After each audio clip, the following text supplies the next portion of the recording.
En sachant que votre patience et que votre énergie ont des limites, vous avez besoin d'établir deux sortes de plans.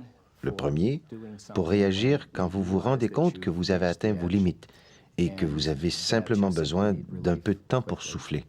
Appelez une amie, un membre de la famille ou une voisine qui peut rapidement prendre la relève. Quelqu'un en qui vous avez confiance, qui vous comprend et peut, entre-temps, prendre soin de votre bébé. Il est très important de bien se connaître et de savoir accepter ses limites.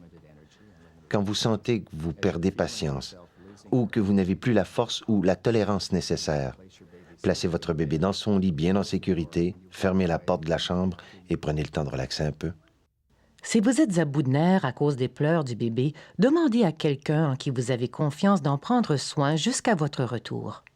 Si vous n'arrivez pas à rejoindre quelqu'un pour vous aider, placez votre bébé dans son lit bien en sécurité, fermez la porte et éloignez-vous quelque temps. Quand je sens que j'en peux plus, que je perds patience, je prends une pause. Je prends 10 minutes pour me ressaisir ou j'appelle quelqu'un et je me sens beaucoup mieux. C'est frustrant, je dois l'admettre. Une fois, j'ai lancé le siège d'auto à bout de bras, sans le bébé, je dois dire. Mais c'est la seule fois où j'ai senti que ça y était. J'étais hors de moi. C'était une journée abominable. Il avait été épouvantable de 8 heures le matin à 10 heures le soir et ça n'en finissait plus. J'ai lancé le siège d'auto au mur. Je me suis aperçue qu'il était temps que j'appelle quelqu'un. J'ai une voisine en bas, ma nièce. Je l'ai appelée et je lui ai dit que j'avais besoin d'aide.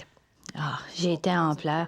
Elle est venue le chercher et l'a gardé pendant 2 heures. J'ai passé souvent 2 heures réveillée au beau milieu de la nuit parce que j'étais trop fatiguée pour dormir et parce que je savais qu'il allait se réveiller. Une nuit, il s'est réveillé, il portait un pyjama d'ange bleu. Vous savez, un pyjama en forme de sac à glissière.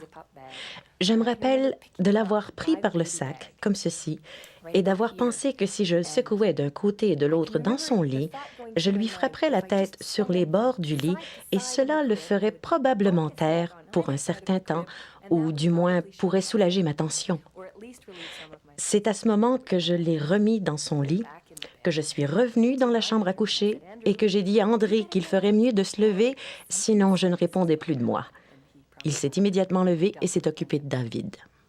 Si on vous demande de prendre soin d'un bébé qui pleure, offrez votre aide le plus rapidement possible. Ses parents se sont aperçus qu'ils étaient sur le point de faire mal à leur bébé. Ils se sont rendus compte à ce moment qu'ils ne devraient pas s'occuper de leur bébé et ils ont demandé de l'aide. J'ai beaucoup d'aide de ma famille. J'ai des moments libres. Ils prennent le bébé pour 1 heure ou une soirée, juste pour me permettre de me détendre. C'est vraiment utile. Il est bon d'obtenir de l'aide. Cela ne veut pas dire que vous n'êtes pas un bon parent ou que vous n'aimez pas votre bébé. Elle commence à être difficile quand elle est fatiguée. Il suffit de la coucher dans son lit. Cela signifie que vous êtes suffisamment avisé pour savoir que vous êtes sur le point d'atteindre vos limites. Si vous laissez votre bébé aux soins de quelqu'un, votre partenaire, une gardienne, un grand-parent, assurez-vous qu'ils connaissent leurs limites et qu'ils comprennent à quel point il est dangereux de secouer un bébé. C'est parfait. Merci beaucoup. Merci. Mon ami, c'est un bon père. Il joue avec mon fils, le change, lui donne son bain. Il fait tout. Sauf que lorsque le bébé pleure, il ne sait pas quoi faire. Il essaie d'abord de le calmer lui-même, mais s'il n'y arrive pas, il me le donne parce qu'il ne veut pas lui faire du mal.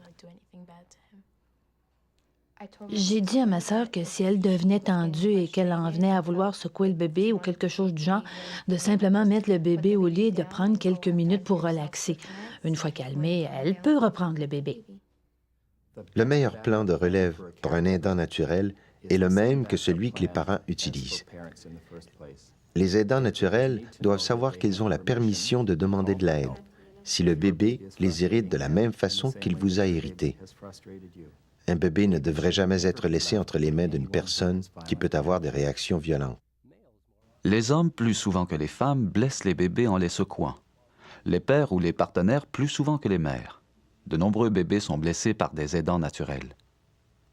Ce qui est le plus important à retenir, c'est de toujours laisser votre enfant avec quelqu'un en qui vous avez confiance.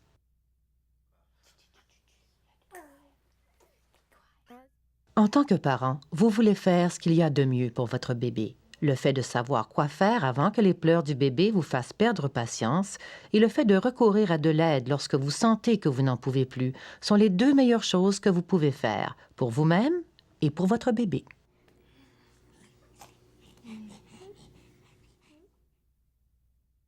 Attention, le fait de secouer un bébé risque de lui faire subir une incapacité permanente ou même de le tuer.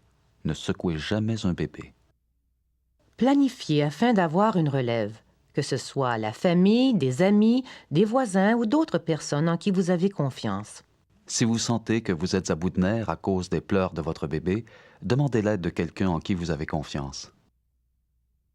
Si vous ne pouvez plus endurer les pleurs de votre bébé et que vous ne pouvez pas trouver de l'aide, placez le bébé en sécurité dans son lit et éloignez-vous quelque temps. Assurez-vous que l'aidant naturel sache quoi faire s'il se sent incapable d'endurer les pleurs du bébé.